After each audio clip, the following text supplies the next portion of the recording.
कर दे।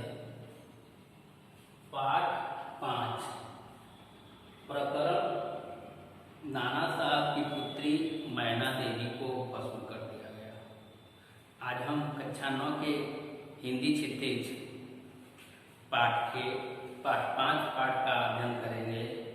पाठ का नाम है नाना साहब की पुत्री मैना देवी को भस्म कर दिया गया। इसकी लेखिका है, इस पाठ की लेखिका है चपला देवी और यह पाठ एक रिपोर्ट है, यानी रिपोर्टाज शैली में लिखा गया है।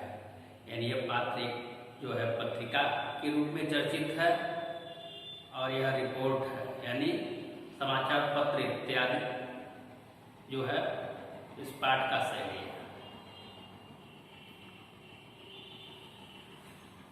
यह पाठ एक रिपोर्टाज शैली में लिखा गया है।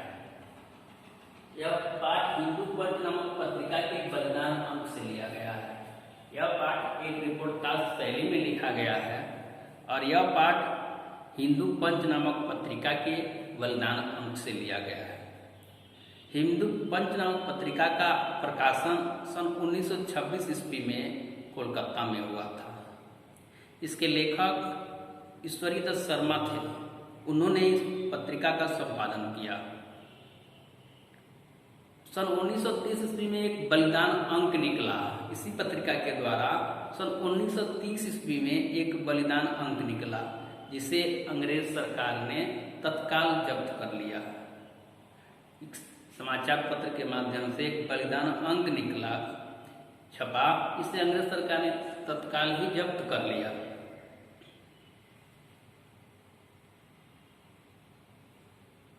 और यह पाठ एक बलिदान अंक के द्वारा लिया गया है। इस पाठ में नाना साहब की पुत्री मैना देवी एक छोटी सी बालिका है, जिसे अंग्रेजों ने बड़े ही निर्दयता पूर्वक उसे आग में जलाकर भस्म कर दिया है।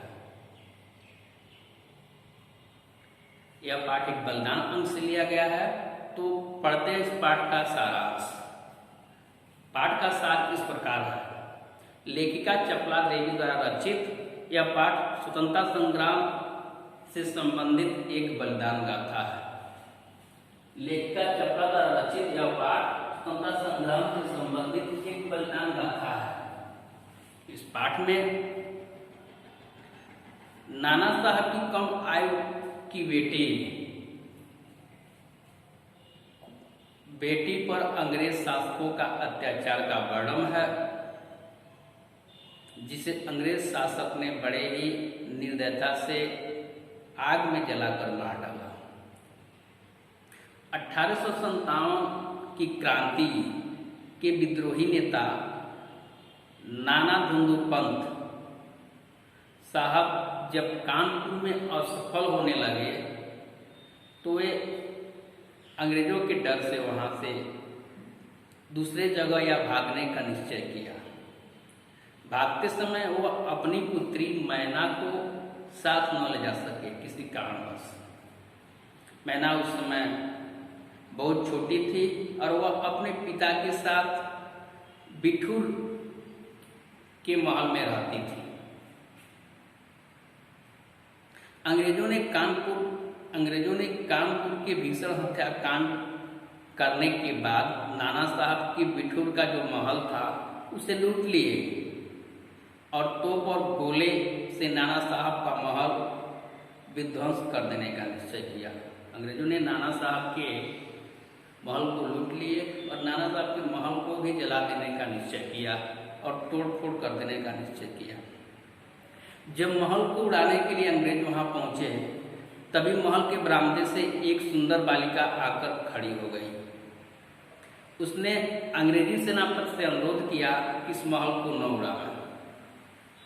उन्होंने बालिका ने इस महल को उड़ाने के लिए अंग्रेजी सेनापति से कारण पूछा।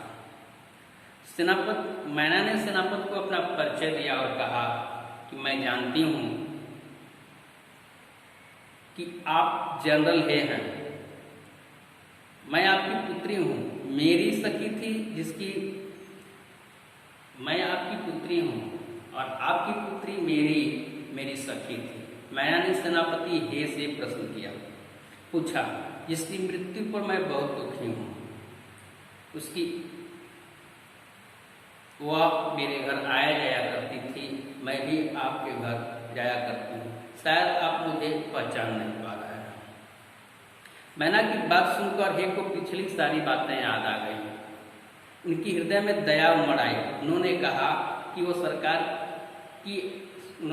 कि सरकार मेरी आज्ञा नहीं मानेगी और मैं उसकी आज्ञा को टाल नहीं सकती, लेकिन इस महल को बचाने के लिए मैं सरकार से कोई रक्षा का प्रयत्न अवश्य करूंगा। तभी जनरल आउटरम वहां आ पहुंचे और उन्होंने उस महल को देखते ही क्रोध में कहा कि नाना का महल अभी तक क्यों विध्वंस नहीं हुआ। सेनापति ने निवेदन किया कि उस महल को बचा लिया जाए, पर जनरल हेर ने कहा यह संभव है, क्योंकि अंग्रेज सरकार का नाना साहब पर बहुत क्रोध है, इसलिए उससे गवर्नर जनरल की आज्ञा लेनी पड़ेगी। गवर्नर जनरल को इस संबंध में कोई न कोई तार भेजना चाहिए। लॉर्ड कैनिंग का आदेश। लॉर्ड कैनिंग ने कहा कि उसे महल तोड़ने और मैना को गिरफ्तार करने का कदम जारी रखना चाहिए, उठाना ही पड़ेगा। वे उदास होकर वहां से सेनापति उदास होकर वहां से चले गए। बालिका को गिरफ्तार करने के उद्देश्य से उस महल का पूरा कोना छान लिया गया। पहले बालिका आकर महल को रोकने के लिए कह रही थी, लेकिन जब महल को तोड़ा जाने लगा और बालिका को उस महल में खोजने का निश्चय लोग खोज रहे थे, तब वो बालिका कहीं नहीं मिली। लंदन के प्रसिद्ध पत्र टाइम्स में एक लेख छपा। कहा गया कि कानपुर में अंग्रेजों की जो हत्याएं हुई उसका बदला लिया जाना चाहिए।